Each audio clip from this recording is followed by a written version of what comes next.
We've talked about the importance of embracing people, encouraging people, equipping people, and empowering people. So we've taken the last several weeks and we really have dove deep into what is our vision and what has God called us to do. And this isn't a vision that's just for a Sunday morning. This vision is what God's called us to do outside of these walls, inside these walls, but also outside. So on your jobs, in your home, everywhere, that you would embrace, encourage, equip, and empower. That you would allow God to use you to minister to people exactly right where they are. And so we've talked about that. And if you've missed any of those weeks, I would encourage you to go to our website or use the app or YouTube, whatever, and really go back and look and listen to those messages, because it's who we are and it's what we're about. So we're going to wrap it up today with a response. How do we respond to what God has said? Because it's one thing to know this is what he said. It's another thing of what's our response going to be. God's called us to do this. What is our response? So let's read Luke chapter 5, and we're going to read verses 1 through 11. It says, one day as Jesus was preaching on the shore of the Sea of Galilee, great crowds pressed in on him to listen to the word of God. He noticed 2 empty boats on the water's edge, for the fishermen had left them and were washing their nets. Stepping in one of the boats, Jesus asked Simon, its owner, to push it out into the water. Don't you think it's funny? Like, Jesus just stepped in this dude's boat. He was like, hey, excuse me.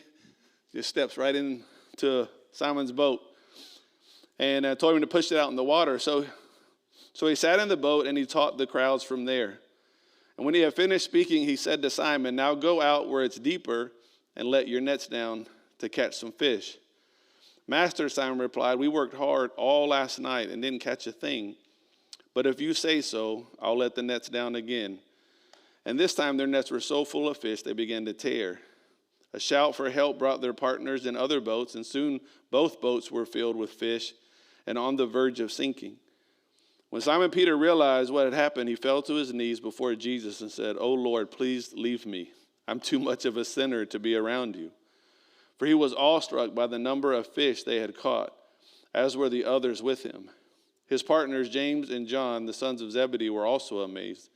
And Jesus replied to Simon, "Don't be afraid. From now on, you'll be fishing for people." As soon as they landed, they left everything and followed Jesus.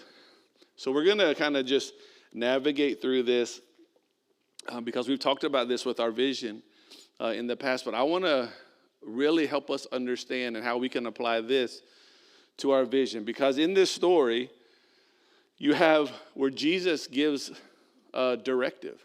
He basically tells Peter, here's what I want you to do. I want you to go back out and let your nets down. Now, Jesus was in the boat with them. They had gone out just enough that he could speak to the crowds. So Peter is sitting here listening to Jesus speak. And then Jesus says, all right, let's go deeper out into the water, and I want you to throw your nets down. So here's the word of the Lord to Peter. All right? Peter's word is, Jesus tells him, go out and cast your nets. Let your nets down. So he had a directive from God. Our directive from God is embrace people, encourage people, equip people, and empower people. So that is what God is telling us to do. So Peter had a decision to make. Are you going to be obedient to what God says? And Peter's natural response, just in his flesh, as a fisherman, as a professional, said, hey, we've been out there all night, and we didn't catch anything. In other words, it's not really a great time to go back out there. In the cool of the day, in the evening, at night, it's that's better fishing than in the day. And because we had just been out there, like just in the natural, it doesn't make sense. So he had his natural reaction of kind of questioning why God would say that. Why Jesus would say to take your nets out there and put them down in the water again. because they had just come in. They were just cleaning their nets from a very unsuccessful fishing trip. Any fishermen in here? Okay, so 3 of you.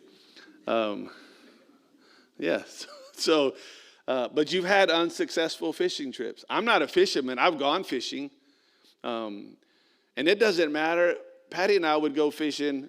There was a short period of time where we had this little fishing boat. And we'd go fishing on Friday mornings. And we did that for a while, as much as we could. And it always happened. She caught fish, and I didn't. And I'm like, same bait, same water, same boat. Everything's the same. Like, how are you catching fish and I'm not? So one time she had this, pole she threw, and she landed over here by this pole, and she throws a fish in and does it again. So I was like, that's the side the fish are on. So I was like, Patty, let's switch. You throw over here, I'll throw over there.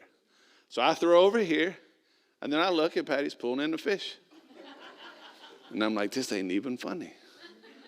And every time, because and Patty does too, but I have a little competition in my, I want to win. And I never did. So I hate fishing because I'm not good at it. I don't catch anything. Fish are like, is that Jenkins? Yeah, I'm not getting on that. I'm not. And they just swim away. So, but I just think, like, it's frustrating when you're not catching anything. And the last thing you want to do is go back out when you just came in from being out there all night and catching nothing. But because it was a word from the Lord, he did. So it's natural. So I say that to say there's reactions that we can have to say, okay, I can embrace people, but these people, but I don't know about these people, or I don't know about these. And we can have our own excuses. We can have our own reasons why we don't know, or we don't think this is a great idea, or we have a better idea, or I've tried to love them and they just don't, There's all kinds of things we can stir up in our minds. And Peter, he had those, we can have excuses. There can be all kinds of excuses why we feel like this isn't really, applied to us in the same way that we've talked about it. Because there are people, can you think of one person in your life that you would think they're hard to embrace? Can you think of one? If they're sitting next to you, don't say anything. Just look at me. Keep your eyes up here. Hard to encourage people. Because, some people, it's just hard. It's just hard for you to encourage them. It's hard for you to come alongside of them. And usually the hardest part sometimes is the first step. Because once you get to where you love them, then God helps you and you begin to do what you would do if you really do care for people. You would help them. But there's all these excuses, and we can all make excuses, and I won't get into them. Some of them are like, we just don't feel worthy enough. I just don't feel worthy enough how can I affect people? I can't even get my own life right. Listen, Moses had all kinds of excuses of how, God couldn't use him. He doesn't talk right, and, he's got this speech problem, and he's all this stuff. And God showed him and revealed to him in Exodus 3 and Exodus 4 that, listen, I created you. I can use you. It's just that vessel of willingness to say, okay, God, you can use me.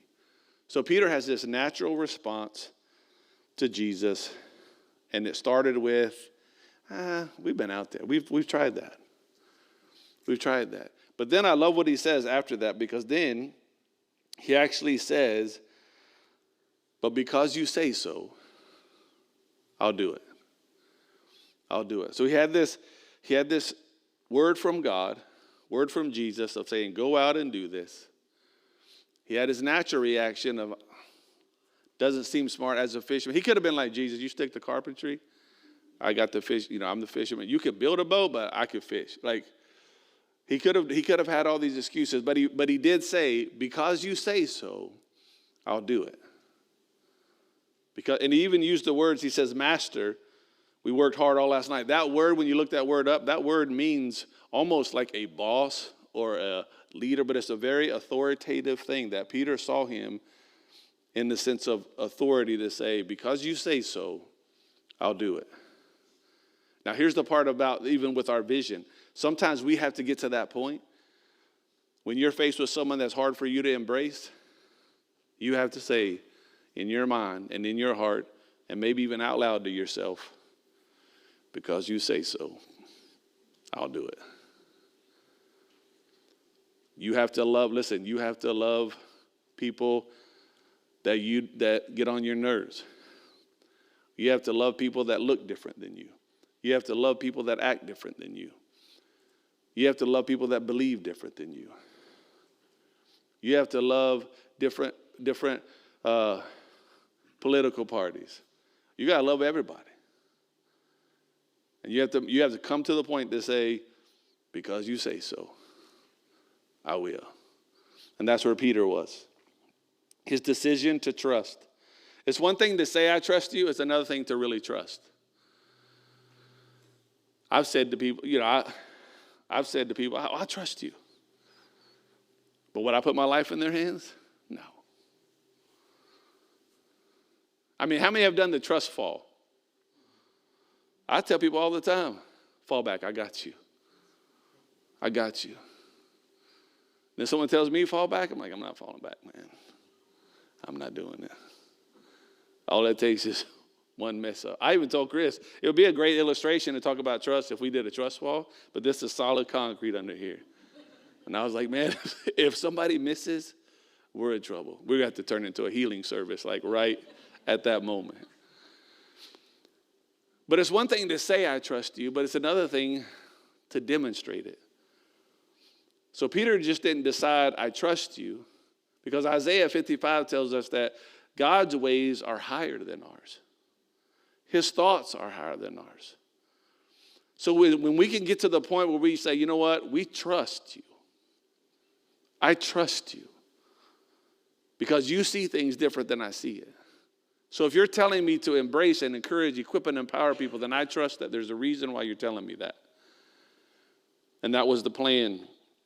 And he trusted. But he didn't just trust. Proverbs 3, 5, and 6. I do have that scripture up here. But in Proverbs chapter 3, verse 5 and 6, it talks about trusting in the Lord with all of your heart. And then it says, don't lean on your own understandings. In all your ways, acknowledge him, and he'll direct your paths. So when you think about that, you think about, okay, if I'm trusting in the Lord with everything I have, with all of my heart, and I'm not going to depend or lean on my own understandings, that's when you really know you're trusting. Because trusting in the Lord means you're relying on him, you're not relying on you. To lean on, think about this. I did this one time, and I leaned on the wrong part of this and broke. So I'm doing it carefully. But I'm leaning, meaning I'm putting all my weight on this. Not all of it, but a lot of it.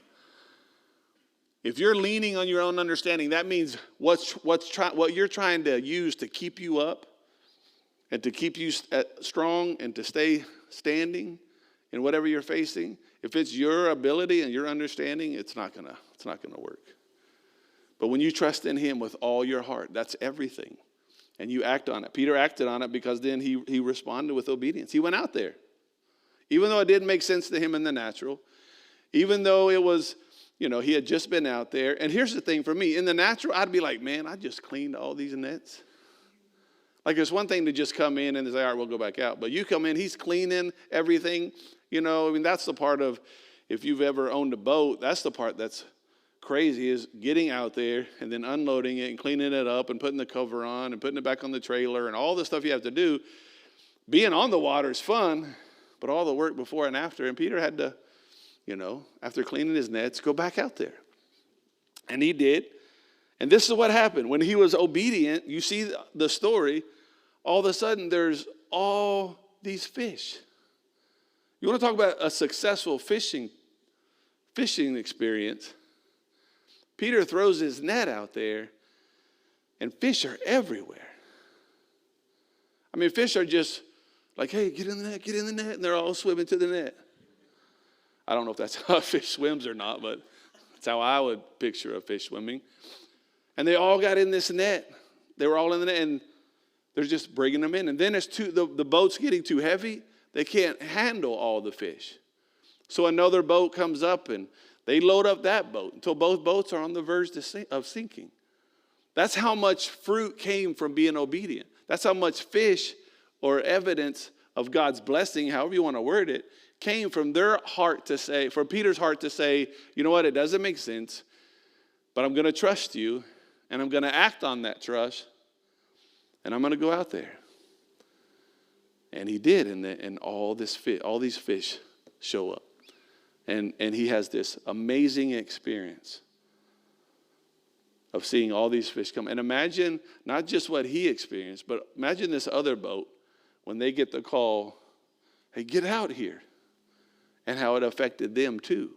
Peter's decision to be obedient, it affected them. And that's one thing that we realize is that when you walk in obedience, when we do what God wants us to do, listen, this isn't just for us. This isn't just so we can say we're fulfilling a vision. This is going to affect other people. And there's other people's lives are going to be changed. That's why God has called us to this. And sometimes I think we don't understand because we don't see the picture at the end. But I can tell you story after story. When God first gave us this vision and we started the church, I remember seeing why God called us to be this kind of church. And I'm telling you, we have been a part of some amazing restoration, healings in people's lives.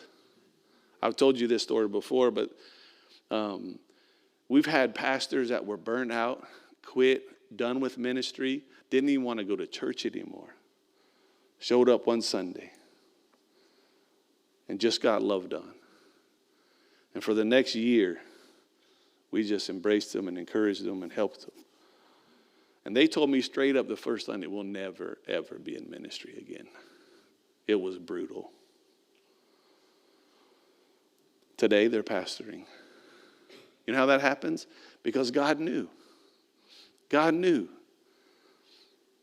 He's like, I have a group of people that I have called specifically to help bring restoration to you and your family. And they came here, and that's what happened. We weren't trying to be like, oh, we can. It was just us being who God's called us to be. And I could tell you, Chris has been here from day one, but I could tell you story after story of how many ministers, I'm just talking ministers, that have come through our church that have been wounded and hurt and that God has brought healing to. Now, take out even ministers, just people, families who have gone through devastation, who have been broken and hurt, and God brings them here. Why? So we can embrace them and encourage them and equip them and empower them. So what the enemy meant for harm, God can turn for the good and can bring hope and purpose back into people's lives.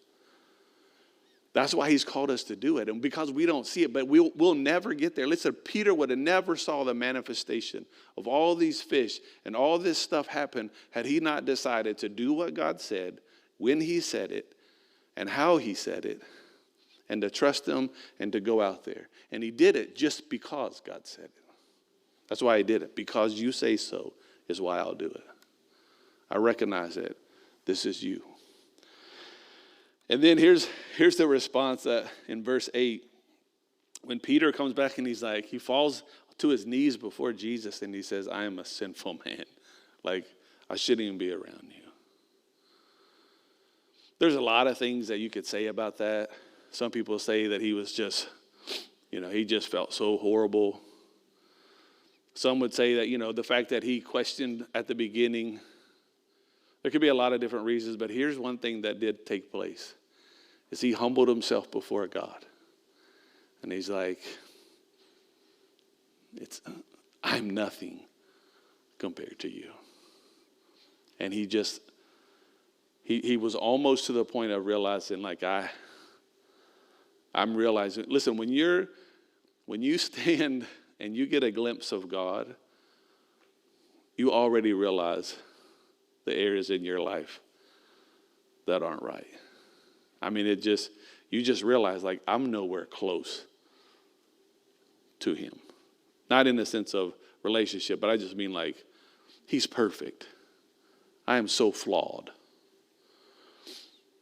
And I don't think it was a shameful thing I don't think Peter was like, oh, I'm just a horrible sense of shame. I think it was a reality of the difference between him and Jesus, and realizing I'm not even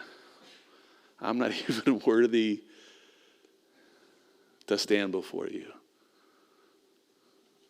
because of just the awesomeness of who you are. And the reason why I don't think it was one of those like, I can't even be around you, is because when we see at the end, Peter follows him. So I don't know that it was just a horrible, shameful thing, but it was a realization that me compared to him, I'm nothing. And I have so many flaws, and I messed up so much. And he's before Jesus, and he realizes that, and he just humbles himself. He humbles himself before the Lord. And then the one of the amazing things about this story is at the end when it says he said, Lord, please leave me. I'm too much of a sinner to be around you. And then he's like, for he was awestruck by the number of fish that they had caught, as were the others around him. His partners, James and John, sons of Zebedee, were also amazed. So this is what he's thinking. He's still awestruck by the miraculous thing that took place when he said yes to Jesus.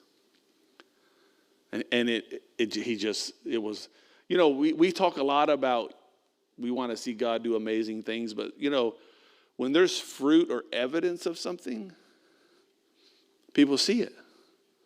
Fruit's on the outside, right?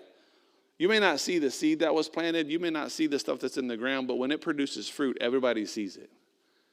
And everybody saw all these fish. And everybody saw all the results of being obedient to Jesus. And he was awestruck by that. And you would think for a fisherman, he'd be like, now, this is the ticket. Like, I have success. Like, this is successful fishing right now. And Jesus says to him, he said, don't be afraid. He says, from now on, you'll be fishing for people. And then it says that when they came to shore, they left and followed Jesus. In other words, fishing like normal fishing wasn't the priority anymore. This is what kind of what it speaks to me about our vision. One is our vision is not just for us. I've said this earlier. Our vision, there are people that are waiting and need us to do what God's called us to do. And there are times where God brings those people to you, to your neighborhood, and they need embraced. And sometimes the reason God's bringing them is because he knows that you're there and that you will embrace and encourage, equip and empower them. God brings people here. There's been people that walked into this church not knowing anything, and their lives were changed because God knew if someone's hurting and they need a restoration of any kind, I have a church that I've called to walk through this process, to love them, to come alongside of them, to give them the tools necessary, and to send them back out with power to do whatever God's called them to do. We can only do that if we're surrendered to him, because it's his vision, it's his work. And we need to respond the way Peter did and say, all right, I'll do it. But the other thing is, it was the manifestation of what God did, it changed Peter from not just saying yes to Jesus one time, but for saying, I'm following you. I'm following you.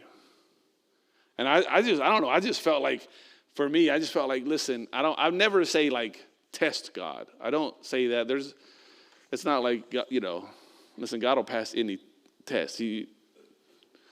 But you're not to test him. He does say when it comes to tithing, and in Malachi, he's like, test me and see if I don't open the windows of heaven. And I get all that. But I'm not saying that. What I am saying is, watch what happens if you and us as a church will be obedient to what he's called us to do. Not only will people's lives be changed, but your life will be changed. All these fishermen, they saw things happen. It was an amazing thing. But Peter is like, you know what? That's the God I want to serve. That's who I want to follow.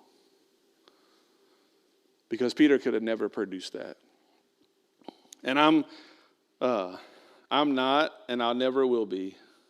I pray I will never be, because I know I'm human.